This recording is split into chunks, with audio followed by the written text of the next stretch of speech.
ये कहानी है एक अमीर बिजनेसमैन की जिसका नाम किम मिन क्यू है। मिन क्यू को एक बहुत ही भयानक बीमारी है जिसमें वो जब भी किसी दूसरे इंसान को टच करता है तो इसके जिस्म पर खौफनाक दाने पड़ने लगते हैं और इसे सांस लेने में भी दिक्कत होती है। यहाँ तक कि वो बेहोश हो जाता है या मर भी सकता है। मिन क्यू भी चाहता है कि इसकी गर्लफ्रेंड हो, लेकिन अपनी इस बीमारी की वजह से वो लड़कियों को टच नहीं कर सकता और इसी वजह से इसने घर में अपने आप को 10 साल से कैद किया हुआ है। मिन क्यू अपने घर से बाहर नहीं जाता। इसके पर्सनल डॉक्टर ओ ने इलाज करने की कोशिश की, लेकिन कोई फायदा नहीं हुआ।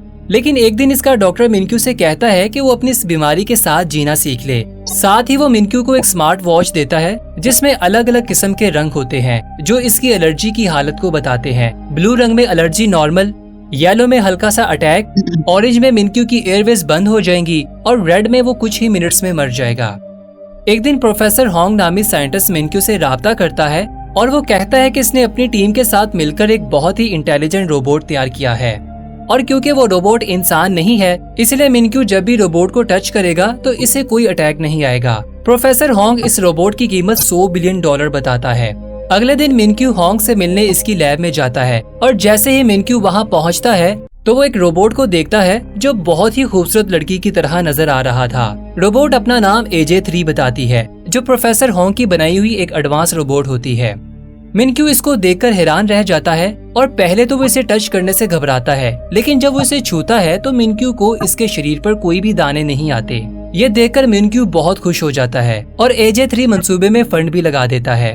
अगले दिन लैब में प्रोफेसर की टीम रोबोट को टेस्ट कर रही होती है। टीम का एक बंदा सोडा की बोतल फेंकता है जिसकी एक बूंद रोबोट के प्रोसेसर में जा गिरती है जिससे शॉर्ट सर्किट होता है और प्रोसेसर तबाह हो जाता है। प्रोफेसर और इसकी टीम परेशान हो जाते हैं क्योंकि अगले दिन AJ3 को डिलीवर करना था।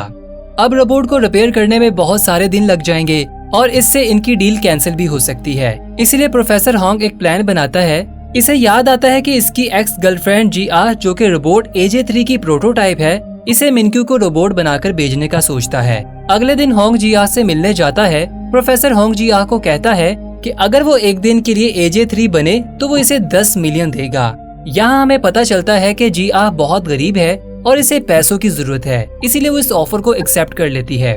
प्रोफेसर अगले दिन GR को लैब में ले जाता है और इसे रोबोट दिखाता है। इसके बाद सब मिलकर इसे सिखाते हैं कि AJ3 किस तरह से काम करता है और GR को रोबोट जैसे सेम कपड़े पहनाते हैं। इसके सर पर विग और आंखों में लेंस लगाते हैं जो कैमरे की तरह काम करते हैं।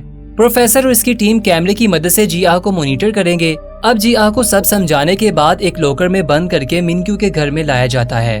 मिन क्यू जैसे ही इसे लॉकर से खोलता है तो GR इसे देखकर डर जाती है। यहाँ हमें पता चलता है कि कुछ दिन पहले GR फूड की डिलीवरी देने मिन क्यू के पास जाती है और मिन क्यू को फूड की क्वालिटी पसंद नहीं आती, जिस पर मिन क्यू GR को पेमेंट करने से इनकार कर देता है। इसीलिए GR इससे लड़ने लगती है, लेकिन मिन क्यू इससे फिजिकल कांटेक्ट से बचने की कोशिश करता है और इसे दूर फेंककर वहाँ से निकल जाता है। अब क्योंकि GR इसे देखकर डर गई थी, इसीलिए मिन क्यू प्रोफेसर को कॉल करता है और इससे पूछता है कि ये सब क्या हो रहा है। ये सुनकर प्रोफेसर होंग एक कहानी बनाता है और कहता है कि AJ3 के 2 मूड है, ऑपरेशनल और फ्रेंड मूड। ऑपरेशनल मूड में वो प्रोफेशनली काम करती है, जबकि फ्रेंड मूड में वो एक इंसान की तरह काम करती है। रोबोट अब फ्रेंड मूड में है, लेकिन इसे एक बटन दबाकर ऑपरेशनल मूड में बदला जा सकता है। मिन क्यू प्रोफेसर की बात मान लेता है और रोबोट की गर्दन के पीछे बटन दबा देता है। GR के रीसेट होने के बाद मिन क्यू इस रोबोट का इंटेलिजेंस टेस्ट लेता है। इसी वक्त लैब की बिजली चली जाती है, जिसकी वजह से GR का प्रोफेसर से राब्ता खत्म हो जाता है। अब इसे अपने आप से ही मिन क्यू को मैनेज करना होगा। सबसे पहले मिन क्यू GR को एक बॉक्स 3 मिनट के अंदर खोलने के लिए कहता है, जिसका पासवर्ड मैथ के हिसाब से मालूम होना था। GR को मैथ बिल्कुल भी नहीं आती थी, इसलिए वो डब्बे को तोड़कर खोल देती है, जिससे मिन क्यू बहुत हैरान हो जाता है। दूसरे टेस्ट में मिन क्यू इसे 10 सेकंड के अंदर अंडे को छीलने का कहता है। GR पहले एक रेस्टोरेंट में काम करती थी, इसीलिए वो आसानी से ये कर लेती है। मिन क्यू इससे बहुत खुश हो जाता है, इसीलिए वो रोबोट के होशियार होने की तारीफ करता है। इसी वक्त लैब में बिजली वापस आ जाती है और जब वो GR के लेंस से कनेक्ट होते हैं तो वो ये देखकर हैरान हो जाते हैं कि GR मिन क्यू पर गुस्सा हो रही है, क्योंकि मिन क्यू ने बैटरी चेक करने के लिए अपना हाथ आगे बढ़ाया था। ये देखकर प्रोफेसर घुटनों के बल बैठ जाता है। इसी वक्त प्रोफेसर को मिन क्यू का फोन आता है और मिन क्यू कहता है कि तुम मुझे धोखा देने की कोशिश कर रहे हो, क्योंकि इसमें इस्तेमाल होने वाली बैटरी खराब है, जिसकी वजह से AJ3 का सीना फूल गया है। ये सुनकर प्रोफेसर एक और झूठ बोल देता है कि इसने AJ3 की बैटरी को अपग्रेड किया है और साथ में मिनक्यू को खबरदार करता है कि वो इसके सीने को ना छुए, क्योंकि ऐसा करने से शॉर्ट सर्किट हो सकता है। इसके बाद मिनक्यू मेडिसिन लेने के लिए जाता है, लेकिन अचानक इसका दम घुटने लगता है और वो फर्श पर गिर जाता है। इसे सांस लेने में मुश्किल होती है। इसी वक्त जिया बाकर आती है और इसकी पीठ थपथपाकर इसकी मदद करती है। मिनक्यू जैसे ही होश में आता है तो वो हैरानगी से पूछता है कि बगैर मेरे ऑर्डर के इसने मेरी मदद कैसे की, जिस पर जिया कहती है कि वो बहुत सी ऐसी चीजें बगैर ऑर्डर के कर सकती है। इसके बाद मिनक्यू पहली मर्तबा फिजिकल कांटेक्ट करता है, लेकिन हैरत की बात यह है कि मिनक्यू को किसी किस्म की एलर्जी नहीं होती। रात होती है और जिया को लैब में लाया जाता है। प्रोफेसर होंग इसे डांटता है क्योंकि वो एक्सपोज हो चुकी थी। ये सुनकर जिया मायूस हो जाती है क्योंकि इसे लगता है कि इसने अच्छा काम नहीं किया और वो नाराज होकर बाहर चले जाती है। उसी वक्त प्रोफेसर को एक बुरी खबर मिलती है कि AJ3 को रिपेयरिंग के लिए अफ्रीका भेज दिया है और इसे वापस आने में कम से कम 2 हफ्ते लगेंगे। इसी वक्त मिनक्यू की कॉल आ जाती है और वो प्रोफेसर से कहता है कि इसे 1 महीने के लिए AJ3 चाहिए। वो रोबोट को मजीद डीपली समझना चाहता है। अब प्रोफेसर के पास जिया को वापस लाने के अलावा और कोई रास्ता नहीं बचा था, इसलिए वो जिया के पास जाता है और इसे कुछ हफ्तों के लिए रोबोट बनने का कहता है। इस बार वो इसे ज्यादा पैसे देने की पेशकश करता है, इसीलिए जिया राजी हो जाती है। प्रोफेसर कहता है कि जब तक असली AJ3 नहीं आ जाता तब तक तुम्हें काम करना पड़ेगा और हम तुम्हें हर रात रिचार्ज करने के बहाने लैब में वापस ले आएंगे। अगले दिन बदकिस्मती से जिया को डायरिया हो जाता है और वो मैनेज करने की बहुत कोशिश करती है, लेकिन गलती से वो फार्ट कर देती है। मिनक्यू हैरानगी से पूछता है कि ये क्या आवाज है, जिस पर रोबोट जवाब देता है कि ये आपने किया है मेरे मालिक। जल्द ही गंध चारों तरफ फैल जाता है, इसीलिए जिया इसे कपड़े बदलने का कहती है। बोला बाला मिनक्यू इस पर यकीन कर लेता है क्योंकि इसके अलावा यहाँ और कोई इंसान नहीं है और वो कपड़े बदलने चला जाता है। इसका फायदा उठाकर वो भागकर वॉशरूम की तरफ निकल जाती है। मिनक्यू जल्दी से वापस आ जाता है और वो देखता है कि रोबोट गायब है। वो इसे घर में ढूंढने लगता है और आखिरकार वो देखता है कि जिया इसके महंगे परफ्यूम से टॉयलेट को साफ कर रही है। मिनक्यू ये देखकर हैरान हो जाता है और कहता है कि रोबोट तो पानी को हाथ नहीं लगाते, तो तुम ये सब कैसे कर रही हो। इस वक्त जिया झूठ बोल देती है कि वो एक एडवांस रोबोट है जो इन सभी कामों में माहिर है। जब मिनक्यू जाने वाला होता है तो वो नोटिस करता है कि जिया के चेहरे पर पसीना आ रहा है। वो इसके करीब जाने की कोशिश करता है, लेकिन इसका पैर साबुन पर आने की वजह से वो गिर जाता है। जिया इसकी तरफ भागती है, लेकिन मिनक्यू को बचाने की बजाय वो परफ्यूम पकड़ती है और इसके ऊपर गिरा देती है। लोहे की प्लेट की वजह से इसकी पसलियों पर चोट लग जाती है। अगले दिन जिया सफाई कर रही होती है तो वो गलती से कार्ड्स गिरा देती है, जिसे मिनक्यू ने 10 साल से संभाल कर रखा हुआ था।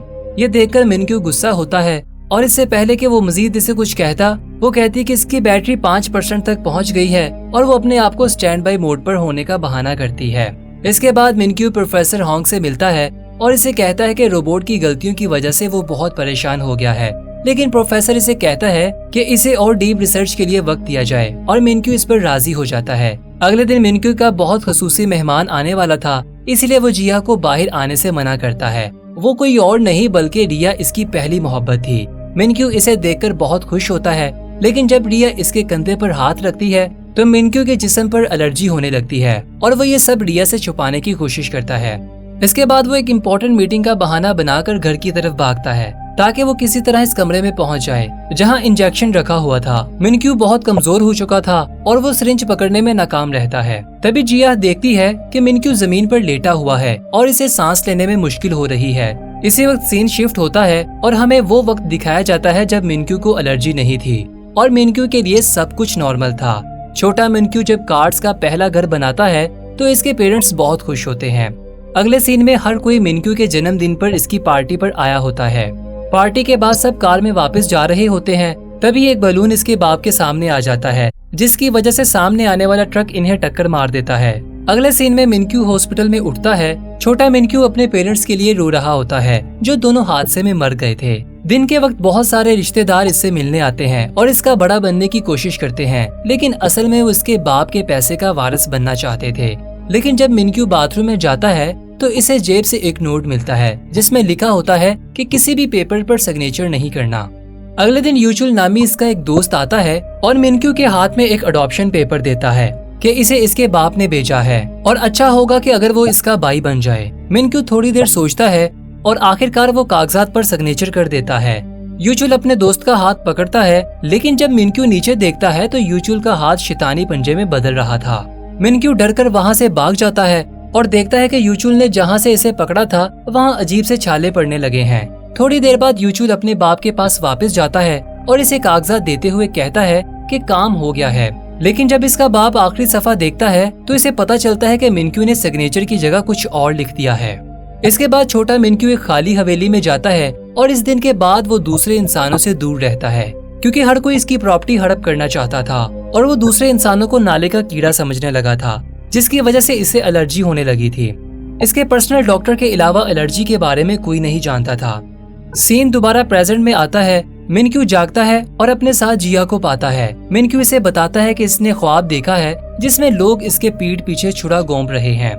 इसके बाद वो ये जानकर हैरान हो जाता है कि वो बिल्कुल नॉर्मल हालत में है। इसलिए वो जिया का शुक्रिया अदा करता है क्योंकि इसने इसे इंजेक्शन दिया था। जिया और मिनक्यू एक दूसरे के साथ ज्यादा वक्त गुजारने लगे थे और इनका रिश्ता मजीद गहरा होता जाता है और वो एक दूसरे के करीब होते जाते हैं। एक दिन मिनक्यू इसे कहता है कि वो इसके साथ रिया की डेट पर जाए। वो दोनों एक दूसरे के साथ बहुत देर तक बैठते हैं। जैसे ही रिया वहाँ से जाने लगती है तो वो मिनक्यू को हाथ मिलाने का कहती है और फिर मिनक्यू डरते हुए इसका हाथ पकड़ लेता है, जिसकी वजह से इसे एलर्जी शुरू हो जाती है और सांस लेने में तकलीफ होने लगती है। और जब वो अपना इंजेक्शन पकड़ता है तो वो इस सोच में पड़ जाता है कि इसे ये सिरिंज लगाना चाहिए या नहीं, क्योंकि वो इस बेकार जिंदगी से थक चुका था। इसकी स्मार्ट वॉच तेजी से बीप करने लगती है। जिया इसके पास आती है और वो होश में आ जाता है। जब जिया मिनक्यू को देखती है तो मॉनिटर नॉर्मल हो जाता है। मिनक्यू इंजेक्शन के बगैर ठीक हो जाता है। थोड़ी देर बाद वो दूसरे अपार्टमेंट में वापस जाने का फैसला करते हैं, लेकिन जब वो जा रहे होते हैं तो एक बंदा गलती से मिनक्यू से टकरा जाता है और वो चेक करने के लिए कि मिनक्यू ठीक है इसे पकड़ लेता है। लेकिन हैरानगी की बात ये है कि इसे एलर्जी नहीं होती।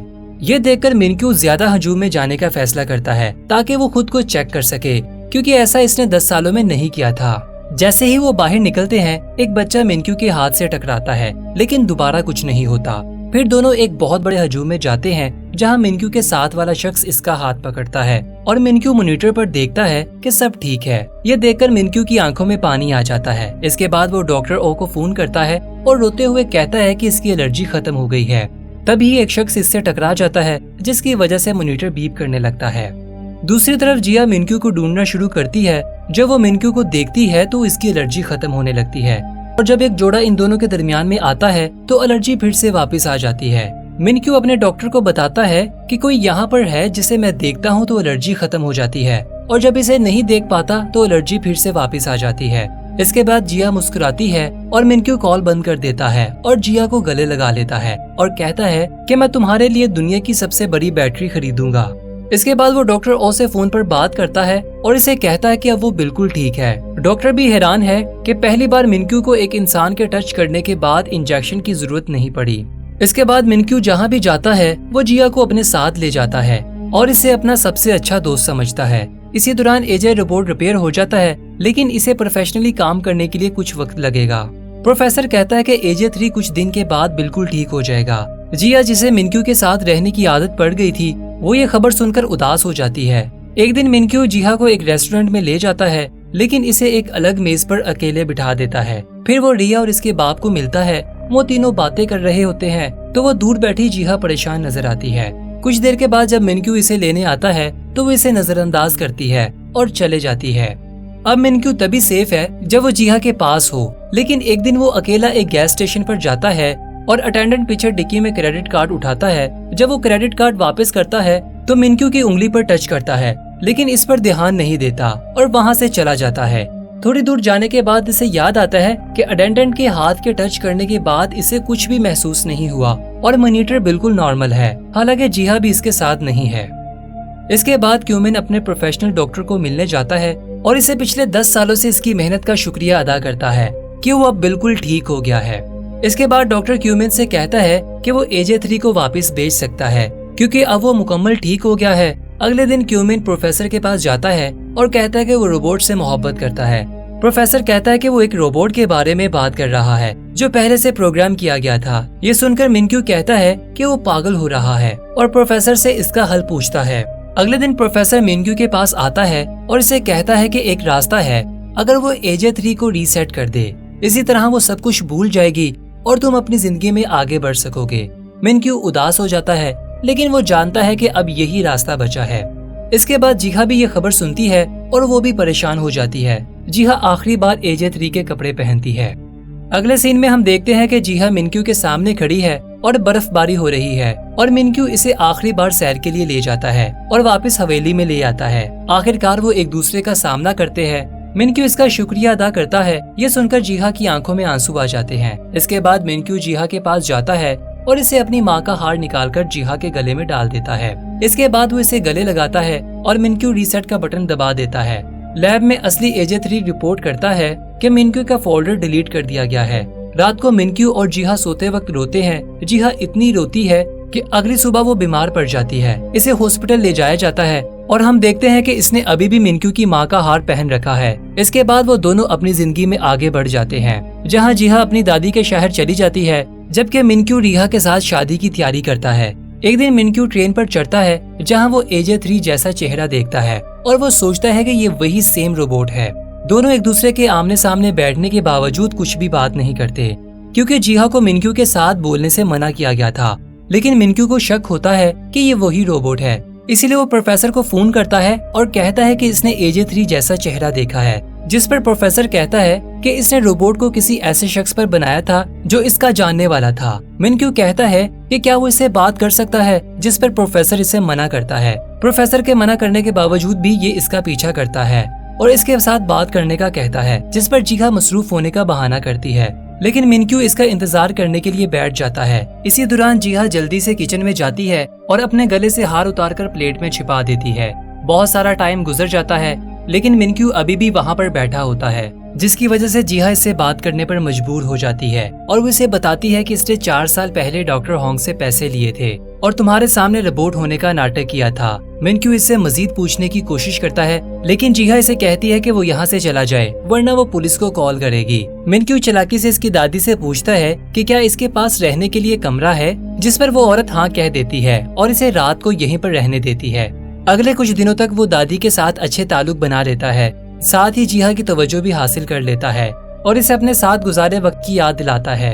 एक दिन मिनक्यू रेस्टोरेंट पर जाता है और इसे पता चलता है कि जिहा यहाँ से जा चुकी है, इसीलिए वो यहाँ इसे हर जगह ढूंढने लगता है। आखिरकार वो इसे ढूंढ लेता है और इसे देखकर जिहा जल्दी से नेकलेस को छुपा लेती है, लेकिन वो नेकलेस देख लेता है।